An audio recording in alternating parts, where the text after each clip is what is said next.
abrirá el Foro Recim, ponencia a cargo del señor Alfons Cornella. El señor Cornella fundó y presidió Ideas for Change, consultora estratégica de negocios de Internet, y actualmente es fundador y presidente de Zero Factory, un think tank sobre innovación en las organizaciones. Ha escrito un total de 6 libros, el último en 2006, La alquimia de la innovación, 10 palabras para innovar. Alfons Cornella aportará nuevas ideas e instrumentos para reflexionar sobre el exceso de información a que está sometida la sociedad, la verdadera fuerza de la imagen y la cultura de la información. Sin más preámbulos, échames preámbulos, señoras y señores, con todos ustedes, Alfons Cornella. La verdad es que esta presentación no sé si es muy exacta, porque llamarme experto no es muy correcto, porque la verdad es que la vida me ha llevado a ser un experto en nada o un especialista en lo general, y eso tiene la virtud de que puedes hablar de cualquier cosa sin meterte en problemas y simplemente abriendo nuevos horizontes. La verdad es que hasta ahora también me habían pedido muchas veces que hablara sobre temas de los que no sé nada, como la educación. Me piden mucho que hable sobre estos temas, y esta es la primera vez que me piden que hable sobre comunicación, y voy a intentar aportar en efecto algunas ideas. Nosotros nos definimos como editores de ideas. Es una organización que lo que hacemos es buscar ideas y experiencias en el mundo para poderlas explicar y poder tomar notas. Bueno, la verdad es que yo quería empezar, si soy capaz, diciendo que es muy importante tener en perspectiva que lo que cambia en el mundo de la información es consecuencia de que el mundo está cambiando. La manera más gráfica de ilustrarlo es que el mundo está un poco al revés.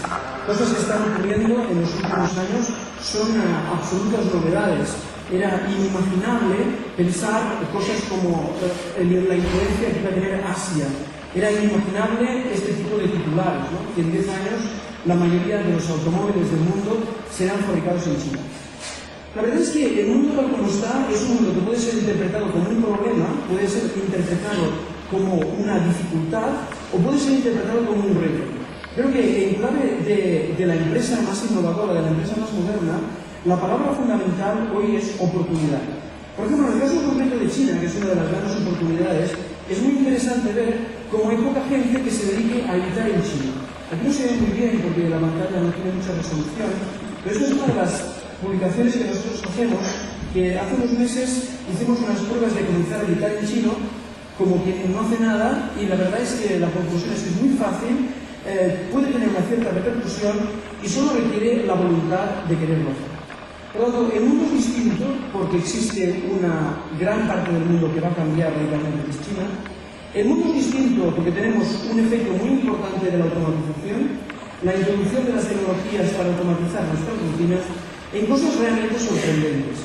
Por ejemplo, esto es una imagen de esta misma semana de New York Times, en donde se explicaba este almacén robotizado de automóviles de Volkswagen, que bueno, yo creo que es una obra de arte. No sé si podéis apreciar las características de este robot, que es un eje central en donde hay una plataforma que va distribuyendo los automóviles a través de círculos uno encima de otro. Bueno, la cantidad de renovación en las empresas que se producirá como consecuencia de la automatización es realmente inimaginable. Pero el punto importante desde el punto de vista de la comunicación es que esas máquinas van a entrar en la relación directa con la persona. Por ejemplo, ¿qué ocurre cuando McDonald's se repiensa en clave de ser solamente una pantalla de interfaz con el cliente? ¿Qué ocurre cuando todo el frontend tradicional son personas que están atendiendo a la gente, desaparecen de la presencia de la gente y pasan al back office, de tal forma que toda la capacidad de trabajo está concentrada en aquel lugar en donde realmente se genera el producto, que es en la cocina? ¿Qué cambia cuando ocurre esto? ¿Qué cambia cuando podemos ir al supermercado?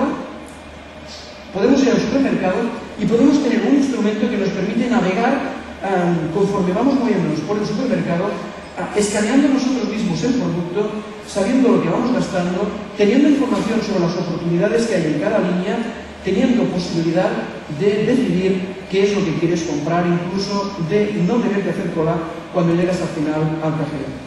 En esta imagen, que es un producto que está en el mercado en estos momentos, incluso hay empresas españolas que están desarrollando tecnologías parecidas, hay un dibujo en la parte superior de la pantalla, que es este de aquí, que es una posibilidad que tiene esta maquinita, que es un mapa de la superficie del supermercado.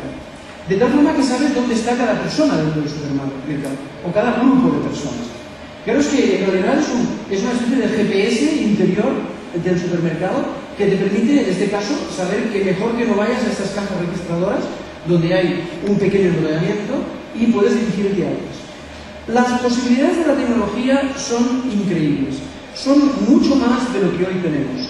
El gran problema será entender hasta qué punto dar esa información a un cliente le aporta un valor o le resta un valor. Algo que veremos enseguida en una pequeña ecuación que os voy a enseñar. He dicho que el mundo ha cambiado porque existe algo que se llama Asia y que es una oportunidad. El mundo ha cambiado porque existen máquinas que van a cambiar la relación con el cliente, una relación directa a través de una interfaz. Y el mundo es distinto sobre todo por una cosa que es la que os afecta a vosotros más, y es que es un mundo de abundancia. Yo creo que si algo caracteriza el mundo actual es un mundo de exceso, es un mundo en el que hay absolutamente de todo. Yo ilustro esto muchas veces con una simple idea, y es el hecho de que el punto fundamental de la transformación de los últimos años es que hemos pasado de una situación de oferta inferior a la demanda a una situación totalmente al revés. En esos momentos es productividad, es cómo soy capaz de producir más productos para que el cliente pueda ser satisfecho. Lo ilustro con una imagen muchas veces muy personal, ¿no? Yo recuerdo cuando era niño que un día llegó mi padre a casa y nos explicó a todos que había comprado un coche, que evidentemente era un 600, no era este, pero parecido. Pero yo recuerdo, siendo niño, que le pregunté a mi padre cuánto tardaríamos en tener ese coche. Y mi padre, desde la satisfacción de ese momento, me dijo que un año. Recuerdo perfectamente. En esos momentos, tener un automóvil, si es que esto era un automóvil, representaba esperar un año y en algunos casos incluso pagar una cantidad tremenda.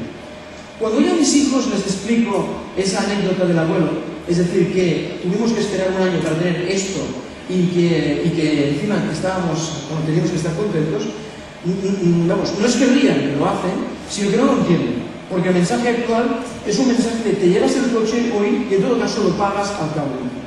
Esto es lo que ha cambiado. Ha cambiado una economía donde la oferta es inferior a la demanda a una economía en donde la oferta es superior a la demanda. Un par de ejemplos que creo que son muy interesantes en clave del reto de comunicación de los próximos años. Esto es el espacio, si queréis, de bebidas, pero no en un supermercado, sino una deli en Nueva York, fotografía tomada en octubre. Esto es lo que puedes escoger para beber en una deli en Nueva York. Es decir, la verdad es que uno se pone delante de esto y el problema literalmente es ¿y qué bebo? O sea, el problema es ¿voy ahora aquí a decidir de forma racional? ¿Voy a hacer aquí la raíz cuadrada de un desarrollo de Fourier de pi? ¿O qué voy a hacer? Es decir, ¿cómo decido?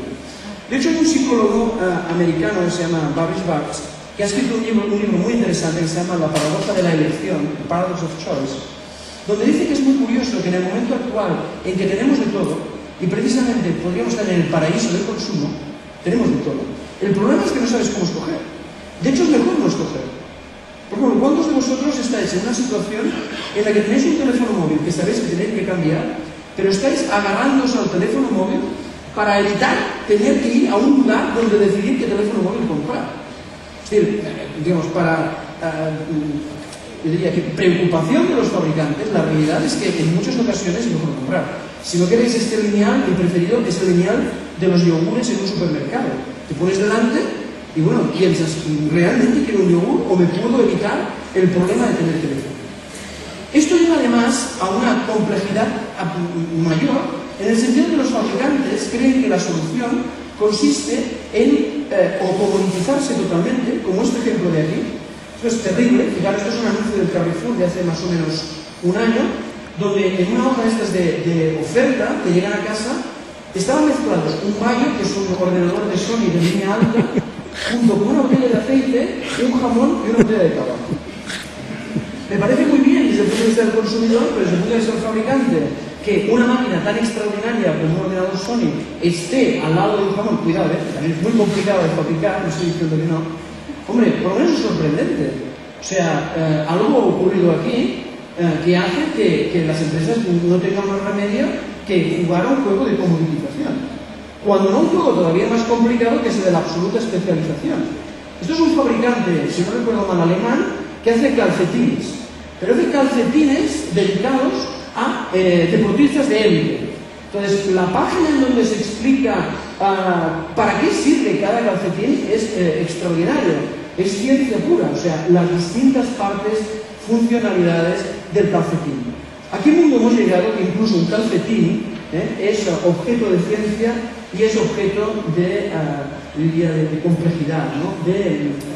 de complicar extraordinariamente el producto para poder competir? Hay un ejemplo también muy interesante de esta especie de paranoia de la creación de productos para competir, que es la idea de más de la esencia de un producto. Hay un método de innovación que se llama TRIZ, que aquí no puedo explicar, pero que una de las partes consiste en determinar la esencia de un producto y multiplicarla. Es decir, ¿cuál es la esencia de una silla? Seguramente no es el respaldo, no son los brazos, ni siquiera son así las patas, porque hay sillas sin patas. La esencia de una silla es el lugar donde te sientas, ¿no? El asiento, eso se llama así. Pues si coges la esencia de un producto, una forma de innovar es repetirlo. Bueno, la consecuencia es el Fusion de Gillette, donde ya no hay 2, ni 3, ni 4, sino 5 hojas para poder no afectarse, sino desollarse directamente. Para que me perdonen los de Gillette, porque es un muy buen producto, pero que no es un poco excesivo, aunque ha sido un extraordinario éxito de venta. O sea, es el producto introducido en el mercado de gran consumo de mayor crecimiento que se requiere. Hay una imagen de la Harvard Business Review de hace unos meses que ilustraba perfectamente esta idea. Cuando al cliente le das a escoger entre 2 sillas, escoge una. Cuando tiene 4, escoge una. Cuando tiene 7, escoge una. Cuando empieza a tener muchas opciones, se confunde y es muy probable que acabe no comprando. Ese es el verdadero problema. No es un problema tecnológico. Yo no voy a hablar de blogs, de buen posteo, de verdad podría hablar. No voy a hablar de la tecnología que está creciendo, sino de algo esencial, que es el hecho de que el verdadero problema es nuestra relación con un entorno extraordinariamente excesivo de información, que es la primera circunstancia, el primer momento en la historia en que se sabe. Por tanto, hablar de mundo 3.0 es hablar de información 3.0. ¿Qué vamos a hacer con la información? Y aquí quiero dar algunas ideas que creo que pueden ser de interés. La primera idea es que tenemos una obsesión por la tecnología, más en algunos países que en otros. Ayer justamente creo que en el país había un artículo en el que se hablaba de la poca receptibilidad, si se puede decir así, por parte de los europeos para adoptar tecnologías, cosa que en otros lugares, como por ejemplo en Japón, no es así. Es decir, somos un poco reticentes a absorber las posibilidades de la tecnología. De hecho, hay una presión por parte del mundo tecnológico para que vayamos adoptando tecnologías, y hay una presión específica en el campo de la información, que es el de la ubicuidad. Y veréis por qué lo escribo aquí. La idea de la ubicuidad, que es una obsesión, consiste básicamente en tener acceso donde estés y a la hora que estés a la información. Es un poco un mundo Martini, ¿no? Es decir, un mundo de información Martini. Bueno, esto está muy bien. Y está muy bien que estés en un parque, en cualquier ciudad importante del mundo, como esta de aquí. Esto es una imagen real, en que estás con tu ordenador, tu pequeña cámara de vídeo y puedes hacer una videoconferencia. El que esto sea así, que desde esa silla en un parque puedes estar hablando con alguien, actualizar tu blog, enviar imágenes, vídeos, es extraordinario.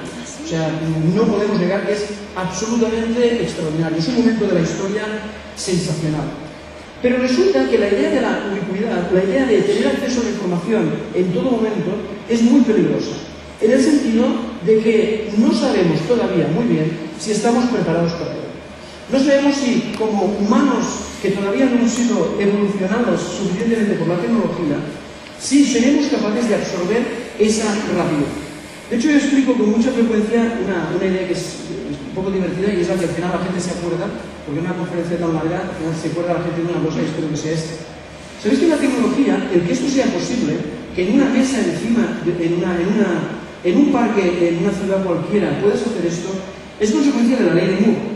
Es decir, de la ley que se ha ido cumpliendo empíricamente durante los últimos más de 30 años, en donde Se dice que la capacidad, puesto de manera muy simple, que la capacidad de proceso de un ordenador se duplica cada 2 años, en realidad cada 18 meses. Este es un pronóstico hecho por Gordon Moore a finales de los años 60.